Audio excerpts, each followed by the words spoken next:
whatever Duryodhan said, whatever Duryodhan decided, that was about to happen. This whole battlefield, it was Duryodhan's desire, just to make the Pandavas' life miserable. And although Dhritarashtra was the king, he had no influence.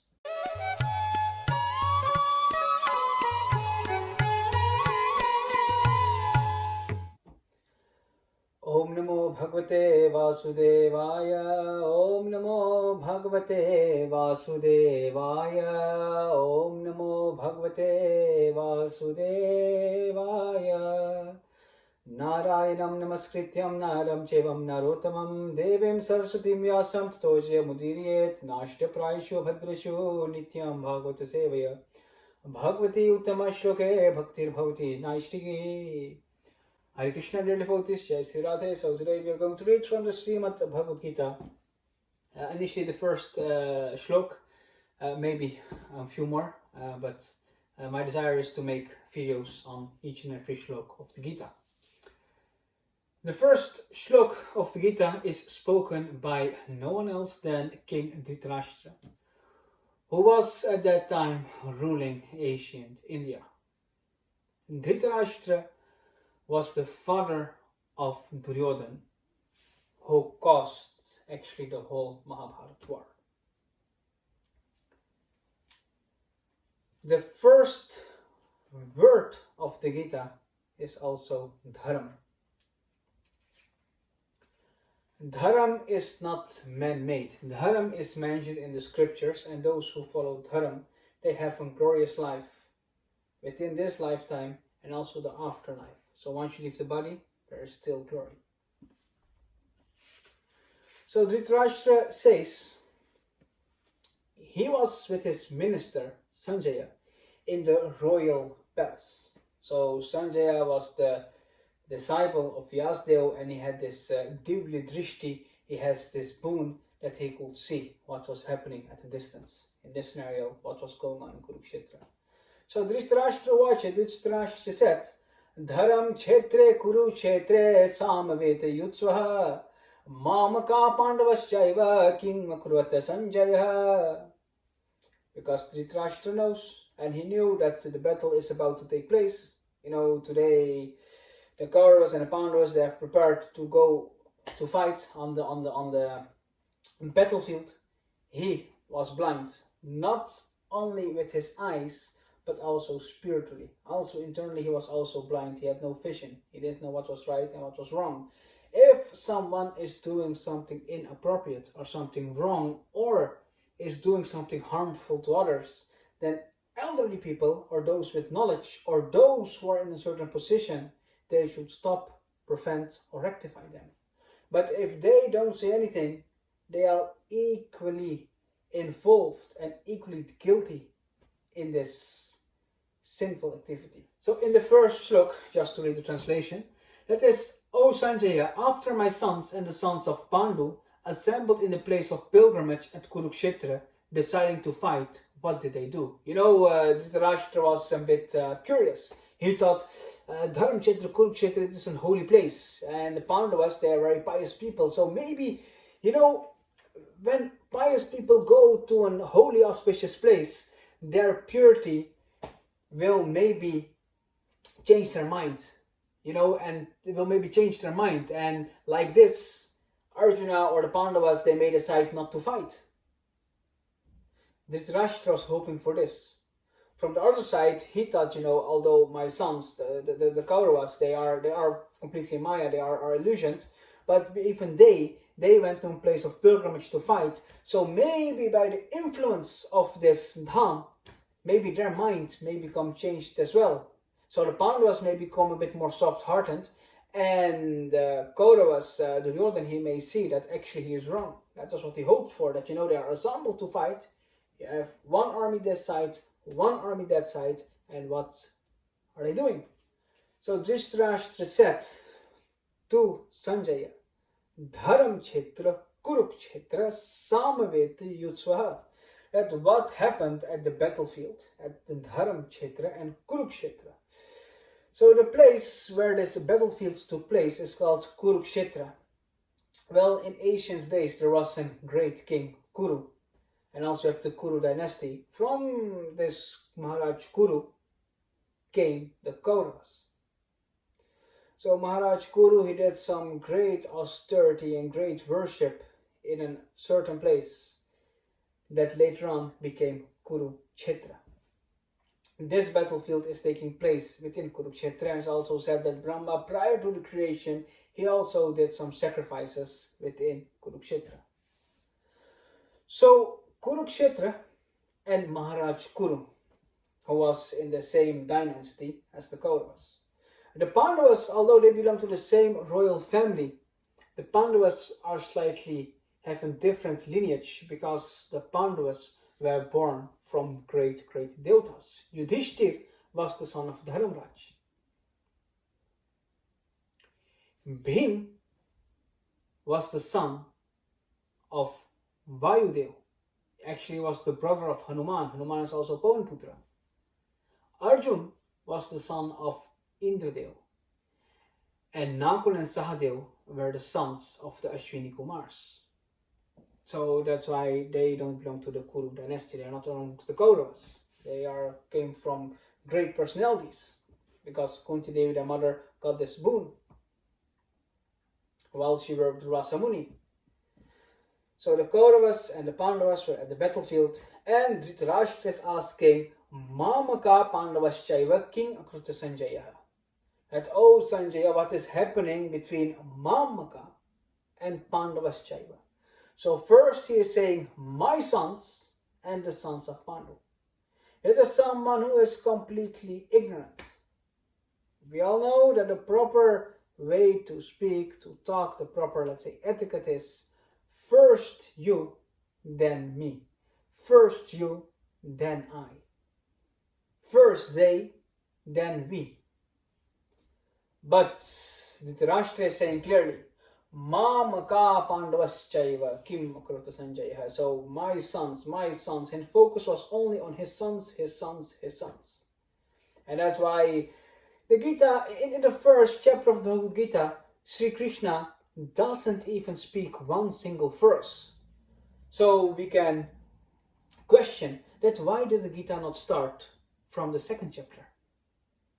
Because there is where Krishna actually speaks. In the first chapter it's only Arjun, Sanjaya and Dhritarashtra. Only those three speak in the first chapter.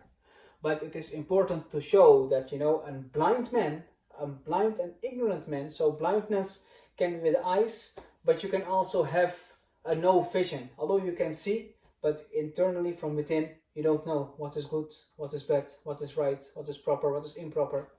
So that's why the first shloka, the first verse of the Gita, is spoken by a blind man, to show us that we are all blind in one way or the other. Then we go to the second verse. The second verse is spoken by Dhritarashtra's minister, Sanjaya. So Sanjaya uvacha, Drishtva tu Pandavanikam Vyudham Duryodhanastata Acharyam Upasangamya Raja Vachanam Abhravit. Sanjaya said, O king, after looking over the army arranged in military formation by the sons of Pandu, King Duryodhana went to his teacher and spoke the following words. So Sanjaya could see what was happening, and at that time when Dhritarashtra asked these questions, they were observing the armies, and this is also the first chapter name of the Bhagavad Gita. The first name, or the name of the first chapter of the Bhagavad Gita, is observing the armies. And that's what they were doing. And after they were observing, it is like even nowadays, if you look at a soccer match, for example, you will see they have a strategic position or a strategic analyst or anything. So in a war, same thing. They were just observing the armies. How are they strategically positioned? Then Duryodhana went to his teacher and spoke the following words. So his teacher was Dronacharya. In the Gurukul, the Pandavas and the Kauravas were both trained by Dronacharya. Also, this shlok is spoken by Sanjaya. And what is very important is the last part. Raja Vachanam Abhravit. Although Dhritarashtra was the king officially, actually it was Duryodhana who was deciding everything.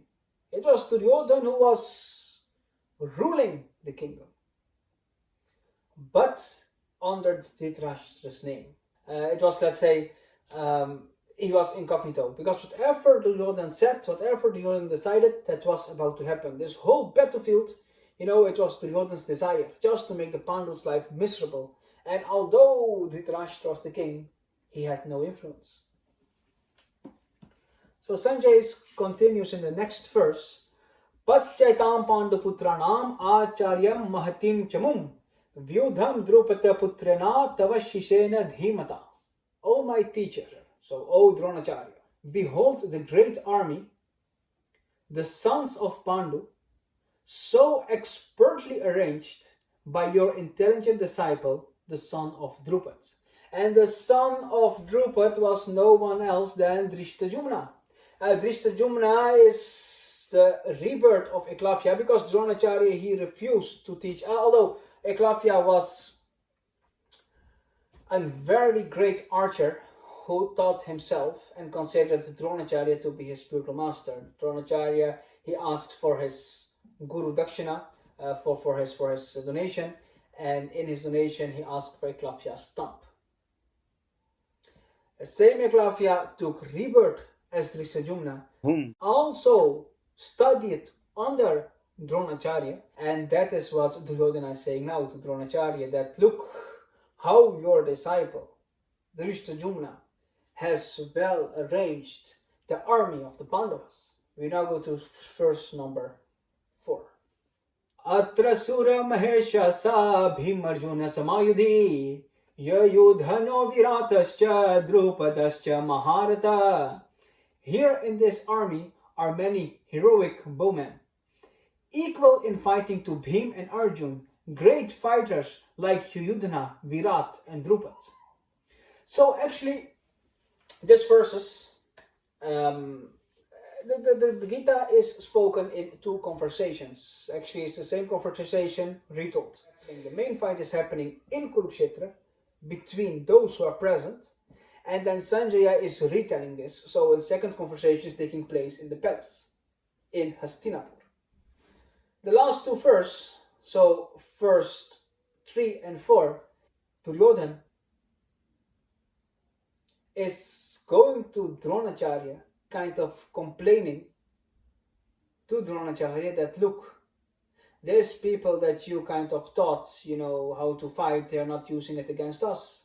These are your disciples. You see, they are cheating. They are backstabbing you. That is also a very demonic mentality. People, they keep on complaining. They keep on backstabbing others. They keep on cheating and all those other all demonic qualities that and he's doing this and he's doing that and pinpointing and all those things and criticizing. So here actually Duryodhana was saying that to Dronacharya, that look, Dronacharya, all these people that you teached, all these people that were your disciples and students, look how well they formed now their army here to fight and kill you. So verse number 5 is Drishtaketus chetikana kasi rajascha viryaman purujit kunti bhojasta saibhyascha nara pungava. There are also great, heroic, powerful fighters like Drishtaketu, Chikitana, Kasiraj, Purujit, Kunti Bhoja, and Saibhya. So now Duryodhana is saying that all these people, all these personalities are fighting on behalf of the Pandavas. So he may be scared because he is seeing, and of course Dronacharya, also Bhishma Pitama, they also knew that Krishna is on that side. So, there is a huge probability that we will lose this battle. But because they were all blind and some were indebted and some, they had some curse or they had some blessings, that's why they couldn't fight in the proper army. But same, if we look at the world nowadays, when countries fight, you have no choice. You have to fight for your own country, how right or wrong it may be. You are part of that country. Same thing here. They are part of the Kauravas dynasty. They are fighting for the Kauravas. And they may know that the Kauravas are wrong, but still they have no choice. And that's again where duty comes. And this will all be discussed in the Gita. That, duty should not become an obstacle or burden for you to reach the Supreme Personality of Godhead. Verse number 6. Yudhamanyuscha vikranta utamajauscha viryavan saubhadro dropadeyascha sarva eva maharata. The translation. There are the mighty Yadhumanyu, the very powerful Uttamaja, the son of Subhadra, and the sons of Draupadi. All these warriors are great chariot fighters. There are personalities like you, Bhishma, Karna, Kripa, Ashwathama, Vikarna, and the son of Somdatta, called Bhurishrava, who are always victorious in battle. Yudhamanyu, the very powerful Uttamaja, the son of Subhadra, and the son of Draupadi. All these warriors are great chariot fighters. So it is like a person who is vicious. He will never glorify the opposite party. They are selfish. They only think about themselves. Same with Dhritarashtra. Same with Duryodhana's father, Dhritarashtra. He was only thinking about himself. Very selfish. So in the next shlok, he is saying, Asmakam tu vishishta ye nani bodha dvijottama nayaka mama sainyasya samgyartam tam bravinite. But for your information, so Dronacharya, for your information, O best of the Brahmanas, let me tell you about the captains who are especially qualified to lead my military force. So in the beginning, of course, observing the armies, they are looking that, oh my goodness, these people, they have all these great, great mighty fighters, even from other kingdoms, who are supporting the Pandavas. And Duryodhana has to push, he has to push. That's also, sometimes if you are in a team or in whatever settlement you are, and you know that, no, we will lose this, there's always one person who is, in his self-interest, pushing the whole force. That is Duryodhana in this scenario. He was telling, yeah, they have this, they have this. So, but now listen what we have. Look at our capacities, look at our capabilities. So it is good if this was for an inspirational purpose to motivate someone, to achieve something good, something beneficial. But at the end, this is a battlefield to fight. So there it comes. There are personalities like Bhishma, Karna, Kripa, Ashwathama, Bhavan, Bhismascha, Karnascha, Kripascha, Samitim Jaya, Ashwathama, Vikarnascha, Saumadatti, Tathaivacha. There are personalities like you, Dronacharya in this scenario. There are personalities like you, Dronacharya, because he speaks to Dronacharya. Bhishma, Karna, Kripa, Ashwathama, Vikarna, and the son of Somdatta, called Bhurishrava, who are always victorious in battle. Anyacha bahava sura mat arte tyaktya jivitaha nana shastra praharana sarva yudha visaradaha. There are many other heroes who are prepared to lay down their lives for my sake.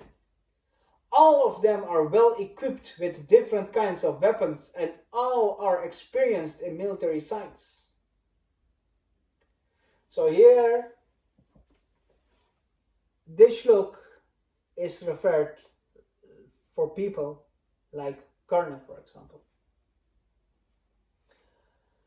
Karna, he was abandoned by his mother because he was born before she got officially married. And Karna's father is Suryadev. She got also a boon and a blessing. Mother Kunti, because she was serving the Durvasa Muni. And Karna found out that actually the Pandavas are his real brothers, not his cousin brother. But he was still willing to fight and die for Duryodhana, because at the time he had no one. It was Duryodhana who stand up for him. So this is also another example for us that some people, they get blinded, by affection, by friendship, by blood relatives, and because of that is a sentiment, they cannot make proper choices. Although from the other side, he never cheated Duryodhana because Duryodhana helped him out, so he was very grateful to him. And that is what Duryodhana is saying in this verse, that I have people, they are very great fighters, and they are willing to die for me. So just to gain more confidence that why you were, there are people, they want to die for me. So let's fight. First slok number 10. Aparyaptam tat asmakam balam bhishma abhirakshitam paryaptam tva idam etasam balam bhishma abhiraksitam.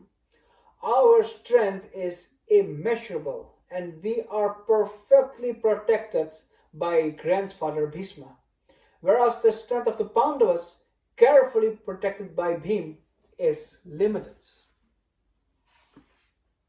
So Duryodhana once again, he is comparing his army with the army of the Pandavas. And here he is saying that they may have Bhim. Bhim was a ferocious fighter. But we have Bhishma Dem, we have Bhishma Pitama. And Bhishma Pitama, he got never married, he was very powerful, he even conquered and fought in many kingdoms with many royal kings as well. And he was always victorious. So that is what Duryodhana is pushing here in these few shlokas and few verses, that, look what we have in our army. Don't be frightened or scared who is fighting on behalf of the Pandavas. Look, we have a proper army on our side, we have a proper soldiers, we have proper people, we have proper Kshatriyas in our camp. So don't worry. So Duryodhana is pushing. You cannot say motivating, because motivating is for something which should be beneficial. He's pushing them. He's saying, no, we have a proper team. We can do it, because he was very eager to fight. He thought, this is my chance. And that is people who are under the influence of Maya. They always think they are the most powerful. They're very proud. They think no one is better than them. They are overconfident. So that's why he was trying to push all those great warriors who are fighting on behalf of the Kauravas. He was trying to push them and convince them that no, this battle has to take place. So we just discussed briefly the first 10 shlokas, the 10 verses of the Gita. In the next video, we will discuss the next 10 verses. Thank you for watching. Hare Krishna, Jai Sri Radhe.